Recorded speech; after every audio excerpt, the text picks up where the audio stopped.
Кричит ночная птица, он уже пробрался в дом, к тем, кому не спится.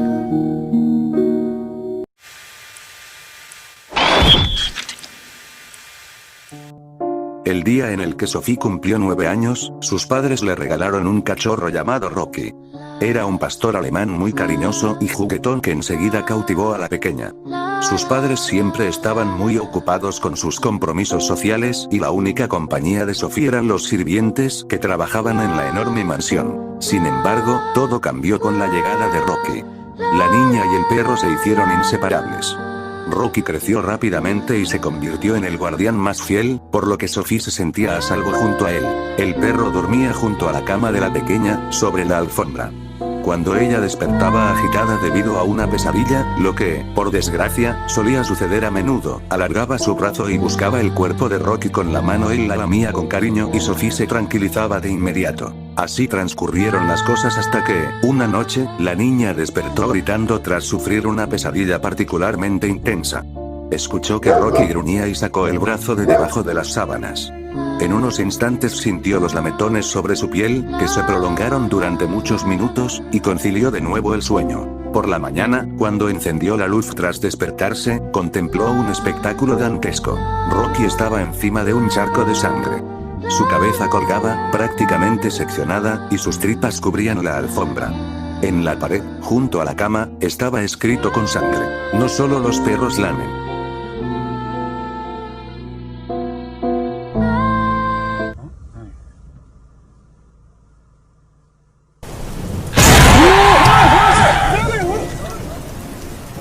Un padre de familia volvía del trabajo a casa por la carretera.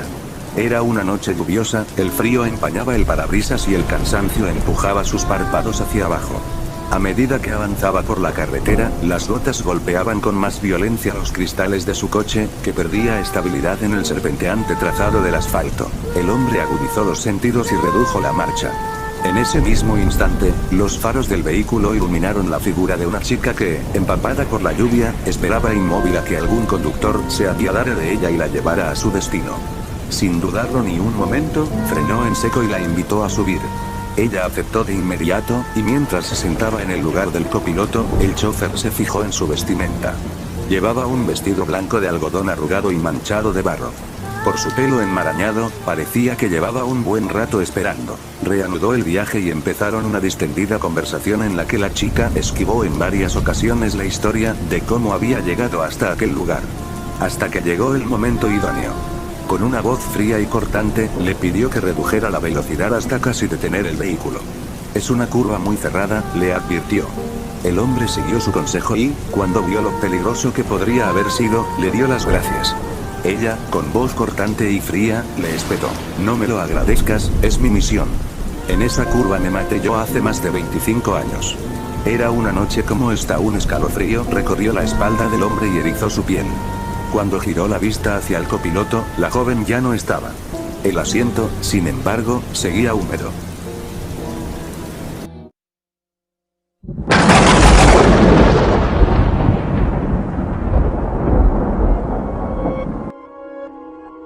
Un estudiante fue al bosque de su ciudad para un trabajo en su universidad. Su función consistía en recolectar muestras de diversas plantas y catalogarlas. Fue tanto su interés en su labor, que no se dio cuenta que el día había acabado y se estaba adentrando en una oscura noche. Se sentía perdido, no sabía hacia dónde avanzar con tremenda oscuridad. Cuidaba sus pasos para no tropezar, lo único que podría distinguir era la brillante luz de la luna y las estrellas. Después de unos pasos, pudo distinguir una pequeña cabaña en medio del bosque. Pensó que sería buena idea entrar y pedir resguardo esa noche hasta el amanecer. El estudiante se acercó a la cabaña, pensando que había alguien, tocó la puerta unas cuantas veces, pero nadie parecía estar dentro. Al ver que nadie se encontraba por el momento, se decidió a pasar sin ser invitado. La cabaña parecía haber cambiado de tamaño, no aparentaba ser tan grande desde fuera. Había muchas puertas y un largo pasillo, pero ninguna luz que encender. Mientras buscaba una habitación, notó que en las paredes de la morada habían extrañas pinturas de personas de aspecto siniestro, pues cada rostro carecía de vida, de humanidad. Cada facción estaba desgastada, al punto de que a varios les colgaba la piel. Y la mirada, una mirada ansiosa, como si observaran un gran manjar después pasar una terrible hambruna, con unos ojos tan grandes que parecían no tener párpados y que, al cruzar el chico, parecían seguirlo con la vista provocándole un escalofrío que casi le impedía moverse. Tras vencer sus miedos, tragó saliva y continuó por el pasillo hasta encontrar una habitación donde pasó la noche hasta el amanecer. A la mañana siguiente sus miedos se habían evaporado, hacia una hora que había amanecido, por lo que decidió abandonar la cabaña y finalizar su trabajo. Se levantó de la cama y al salir al pasillo se quedó helado. En las paredes no había ningún cuadro, solo ventanas.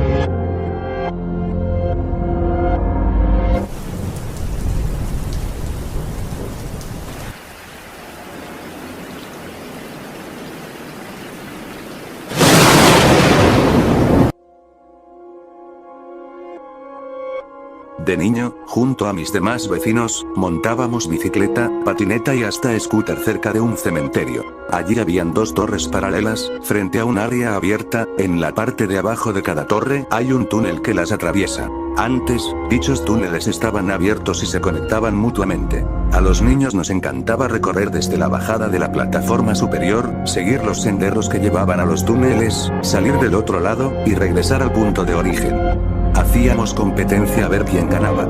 Era fabuloso pasar por ahí, pues los túneles son estrechos, no tenían luces, habían inmensos y oscuros hoyos con alambres sueltos en el techo, tenían un olor algo pesado y hasta el mismo ambiente era denso. Cada vez que pasábamos por ahí, lo hacíamos a toda velocidad, y salíamos con los corazones agitados. Un día se nos ocurrió ir a medianoche, y hacer la travesía, que siempre habíamos hecho amparados bajo la luz del sol. Yo pensaba en aquel momento que, si siendo de día esos túneles eran oscurísimos, ¿cómo serían de noche? Tenía un mal presentimiento. Sin embargo, ya no había marcha atrás. El reto había sido lanzado entre el grupo, y quien no lo hacía, pues sería la burla y el hazme reír de los demás. Así que, armados tan solo de nuestras patinetas, cruzamos el muro del cementerio. Caminamos hasta las torres, y nos asomamos por el primero de los túneles. No se veía nada de nada. ¿Saben? La esperanza que tiene alguien que se mete a un túnel, es ver la luz del otro lado. Pues bien, esta vez la cosa cambió, no había luz del otro lado, pero la hubo. Paso a narrarles lo que aconteció. Estábamos decididos a hacer el recorrido. De tan solo mencionar una palabra como recular, era motivo de burla. Así que, subimos a la plataforma superior, y en fila, empezamos a bajar la rampa. Las patinetas tomaron gran velocidad, y yo me atemorizaba a medida que nos acercábamos al primer túnel. Cortamos la primera curva del sendero. Iba tercero en la fila, éramos 5 en total. El sonido de las llantas al rodar contra el pavimento era lo único que se escuchaba en aquel instante. Dimos la otra curva del sendero, y de pronto, oscuridad, nada más que eso, el sonido de las ruedas continuaba, pero era esta vez más estrepitoso, ya que habíamos entrado en el primer túnel, resonaban las llantas, pero esta vez más rápido que antes. Por nada del mundo quise detenerme en aquel instante, pero tuve que hacerlo. A decir verdad, sentí que estrellé contra algo, era mi compañero de enfrente. Se había detenido, al igual que el que iba al frente suyo. Los que iban atrás, al escuchar el estrellón, también se detuvieron. ¿Pero por qué? ¿Por qué en medio túnel? Sentí comezón en la nuca, así como algo frío subir desde mis pies y anidarse en mi estómago. Quedé petrificado, preguntándome tan solo qué ocurría. No veía nada, ni siquiera mi mano a 2 centímetros de mi cara. Todo estaba oscuro. Pero luego vi la silueta oscura de uno de mis amiguitos, rodeada de un extraño halo blanco. Sentí de pronto que algo pasó corriendo al lado mío, era uno de mis amigos, el que iba de segundo en la fila. El que iba primero se volteó casi inmediatamente, y cuando pasó a mi lado, pude ver lo que ellos habían visto, la luz blanca al final del túnel. Pero tenía rostro y forma humana. Flotaba, y se acercaba rápidamente hacia donde yo estaba. Sentí el grito detrás mío, y fue hasta ese entonces cuando reaccioné y pude salir corriendo. Tan solo cerré los ojos, me volteé, y corrí. El grito no solo me hizo reaccionar a mí, sino también a los murciélagos que dormían en los orificios del techo del túnel. Eran cientos de ellos. Mi amigo seguía gritando, y yo corría con lágrimas en mis ojos, pues sentía que la cortina de murciélagos no me iban a dejar escapar.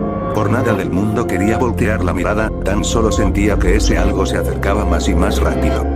No encontrábamos el final del túnel, y sentí que corrí horas para poder salir de él. Pero de pronto vi a mis demás compañeros, y me vi yo mismo afuera.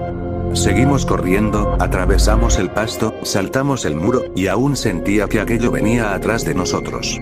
No nos detuvimos hasta llegar al punto de reunión. Nos percatamos que aquella cosa ya no nos seguía, pero aún así, cada quien cogió rumbo a su casa, cerró con llave, y no salió hasta la mañana siguiente. Comentarios que hicimos después al respecto, entre los amigos que asistimos, describieron a una mujer de cabellos y ojos blancos, vestida con túnica o harapos que irradiaban luz. Por supuesto, nadie nos creyó, y se convirtió en un cuento infantil más. Pero desde aquella vez, más nadie se atrevió a entrar a dichos túneles.